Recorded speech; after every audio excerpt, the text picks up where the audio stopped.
we're going to talk about the U.S. dimes that coin dealers look for the most.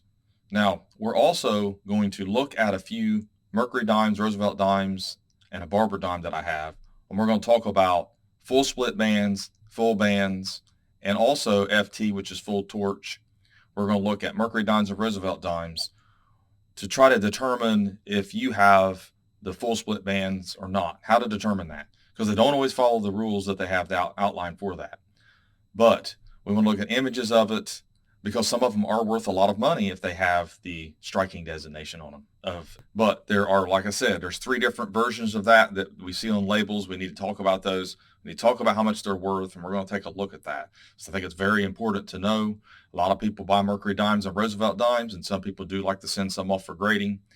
Plus, you have the Draped Bust dime, the Cat Bust dime, the seated dime, and the Barber dime. So we're going to kind of do a real fast recap of those and look at those a little bit. But we really want to focus on the Mercury and the Roosevelt dimes because that's what everybody buys. That's what seems like most people are collecting, and also even the Barber dimes. But those striking designations can propel a Mercury or Roosevelt dime with the right grade to a premium that far outstrips any silver or most values you'll see for Mercury dimes and Roosevelt dimes. But it's better to show you, so let's just take a look at it. My name is Daniel, and you're watching Coin Help You. Thanks for watching my latest video. PortsmouthCoinShop.com is where we sell coins. If you want to buy coins off of us, if you need help with a coin, got questions about a mint error or anything about numismatics, go over to Coin Help You Community. It's coinauctionshelp.com/forum. I have those links in the description of this video and also in a pinned comment. So all you have to do is scroll down, take a look, go to those links, and it'll take you to them. So I always use PCGS price guide. The reason I have my own price guide on my website, but they have the images, they have it all set up. This is the perfect format for me. And I've used it for years in my videos. So I highly recommend their price guide. Not that their prices are good, their prices are too high, but it gives you an idea. And also it has the images and it has what they will grade. It has, like I said here, Draped Bust dimes. It has all the different varieties. You can press the plus button, or a little radio button is what they call it, and you can see all the different varieties and what their values are, and all the values in the different grades, population reports. So Draped Bust dimes, there's dealers want these. Now, if they're problem-free, no holes in them, they're not bent, things like that, not too worn, they all have a value to them, as you can see. Here is an example of one. They're beautiful coins. I love the design. They're really small. They are 89.2% silver and 10.8% copper. They have a little bit of an oddball alloy. The 96 has a mintage of 22,155, so you're going to have some low mintages here in these series, and the value does correspond with that. Then you have Cat Bust. These are also desirable. Dealers buy these anywhere from $20 and up. I don't know of any of them that go for less than that, even if they're in bad shape. Like I said, there's a lot of valuable ones here. There's some of them that are extremely rare. And you just have to look through the guides here and see which one you have. And this is an example of one in 1809, the first year. Mintage of 51,065. Even in PO1, that's what the one is $450. Then you have the Liberty seated, and we see a lot of these. Now you're starting to get into the dimes you see more of. You'll see some Liberty seated. This was a long series. This lasted for a long time, and it started in 37. And when you scroll down through all these years, all the way down to 1891, all of these do sell for a premium. We're talking $10 and up, almost any condition. So anytime you have the Draped Bust, Cat Bust, and the Liberty seated, dealers are going to buy those. Depends on the date. There are a lot of varieties. There's also a lot of semi-key dates and condition grades. So anytime you start seeing higher grades, you're going to see higher values, typically with these. Dimes are pretty popular until you get up to the Roosevelt dimes. They're not as popular, except for when you're collecting or stacking, or let's say 90%. They call it constitutional. But here's an example, an 1837, it's a large date, mintage 682,500. So you're starting to see larger mintages. So there's more of them available. But, as you can see, the values there, I mean, they have a good value to them, a good premium to them. Barber coins, Barber dimes. Barber dimes, they do have a premium as well. They have become more popular, but there's a lot of slicks out there. So they tend to get mixed up with some 90%, but still yet they still sell for more than the Mercury dimes and the Roosevelt dimes in the lower grades. But there are key dates in this series. There's some rare ones, low mintage, condition grades when they're graded high. You can, like I said, you can always scroll down through the PCGS price guide. Always use the price guides. Don't use those CoinSnap apps. Don't use, videos. I mean, unless you're using videos from a reputable person, I've got some videos on values, but I'm showing you that you need to use a price guide. That's the main thing, regardless of whether the price guide's high or not. It's better than the junk that's being spit out on some of these apps. Anyway, here is an example of the first year, 1892, 12,120,000. A lot of them are very available. You can buy Barber dimes, but yet, like I said, higher grade, the better. Key dates, semi-key dates, better.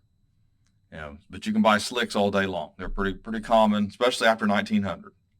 And some of the Philadelphia mints, which don't have a mint mark on them. That's another thing. People putting no mint marks and all that on these. It's just doesn't add value to it because it doesn't have a mint mark, unless it's a low mintage. But in and of itself, no mint mark doesn't mean anything special. It just says it's from the Philadelphia mint. Then we'll go to the Mercury dimes. And this is where we want to start talking about full bands and full split bands. So I have an NX that's full split bands, FSB, and then I have a 1944 PCGS FB. And then sometimes NGC used FT, full torch, for the Roosevelt dime. You don't see that much anymore. But I just wanted to put that in there because that way you understand the different acronyms that's used for that. But anyway, obviously we know the 16D, 21, 21D. Those are your key dates, your semi-key dates. There are a little better dates, as you can see here, but they must be in a higher grade. And when you start getting these in 60, some of the mint marks in the teens and all that, they can be very, very valuable. But it's important to know which ones are and which ones are not. And one of the little secrets here is the 26S. A lot of people don't realize that is rare in the higher grades. $350 in extra fine 40. Same with the 25S, 25D.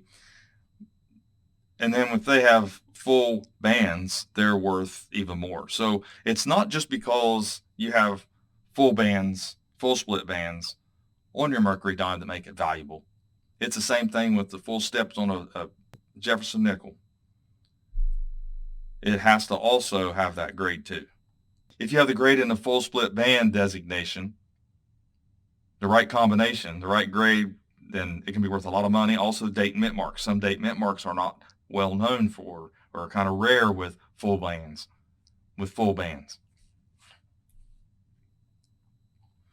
We're going to take a look at some examples here, but I want to go ahead and take a look at the 16. I want to show you an example of full split bands just in the images alone here, and we'll click on it.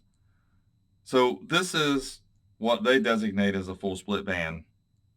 At least that's what PCGS did. Now we're going to download this image because I want to look at it really close. I'm going to look at that middle band because we're going to talk about something here.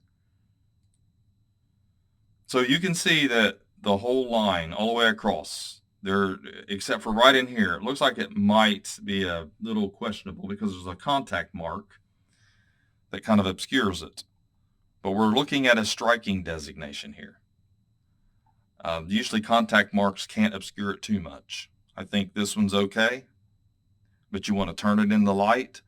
You want to angle it correctly in the light. That way you're looking at the coin exactly the way you should to make sure that you see that line going all the way across. And we can look at an example of no bands, no split bands. We can look at an example of a non-FB, and we'll look at that real quick. We'll download it. And you can obviously see that wasn't struck fully. And there's some of them, though, that even have some of the line all the way across, but it won't get it if any part of that's not struck all the way through. Here it's starting to look like it's a little weak in this area. Then we want to go to the Roosevelt dimes. Roosevelt dimes, if you want a Roosevelt dime that's worth money, you're going to have to get an extremely high grade.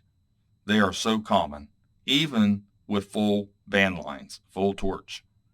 I mean, you can see 67 and even in the 46. I mean, they're just not worth sending up for grading, even with full bands, unless they get that high grade. But there are some valuable ones, but they're going to have to be near perfect looking to be worth sending off for grading. I have went through, I mean, you can see the 68 column over here, and you can see the 67 column. Even some of the 67s aren't worth the grading fees. You know, maybe if you bought a complete roll set and you want to go through them and pick them out and try to get the 68s, I mean, yeah, they're extremely valuable, but there's a reason. There's hardly any of them that will grade that high with FB. But you'll find a lot of FB in the low grades. As you can see, I mean, there's FB in 63, $11, 15. So really, the Roosevelt dimes, I just don't recommend trying to play that game unless you're going to send off a lot of bulk submissions. You know, we can look at an example of what they look like. And we're looking at full split bands here. So we'll download the image. They tend to be on the weak strike side. This looks weak to me. I don't know. I don't know if I agree with that one being a full split bands on those. It says it is. Let's look at what they have down as a MS. Because they struck so many of these. The dies wore out. They tried to save the dies, have them last as long as possible. And you can see you can see the die striations. You can see the roughness of the die surface. Here's one they're saying it's hard to even see that. Let's try to find a better image to look at. Let's go down to the 64D and with the FB, and let's see if it's a better image, because the early ones, it just seems like they struck so many of them and those dies were so worn out. And it just doesn't, none of them look like they're really fully struck. This one, they're saying this one is a FB2. See, it's hard for me to agree. This is where people run into snags. It's just not worth really messing with them unless you're going, like I said, unless you can really see that line. I don't see it here. It doesn't look all that great to me. So anyways, I wanted to show that. I don't have an example of a Roosevelt dime with full split bands to show you. I did have, but I don't have one now. I think it's sold.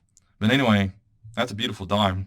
I mean, there's a lot of beautiful dimes, and you can buy a complete collection of nice BU for around $300, $350, under 400 anyway. So let's take a look at some of the coins that I have to show you. So I wanted to show this again because it is such a beautiful coin. It's a Barber dime, proof, low mintage. It's PR62, it's cameo. These, obviously there's no striking designation for these, but they are a popular series. But we do have a proof, and I want to say this, all proof Mercury dimes are going to have full split bands. So you can buy a proof like this as an example if you don't have a split band. But like I said, it's going to be a little more expensive to do it that way.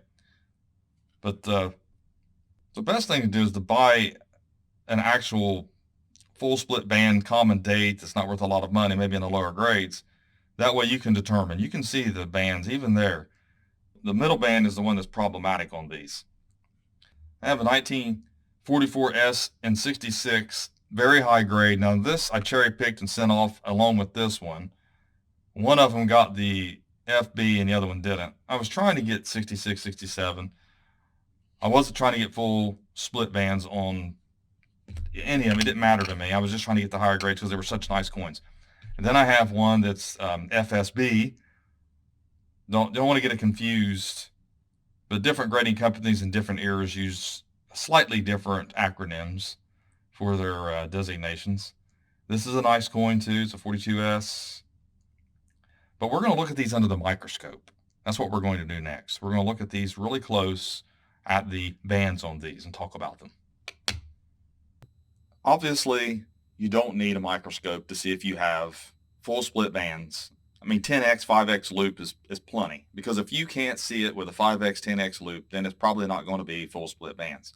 But just for the video here, I want to look at these coins that I showed you earlier in the video and look at the bands on them. And as you can see, the line goes all the way across, even though it has some contact marks. It has a little bit of weakness.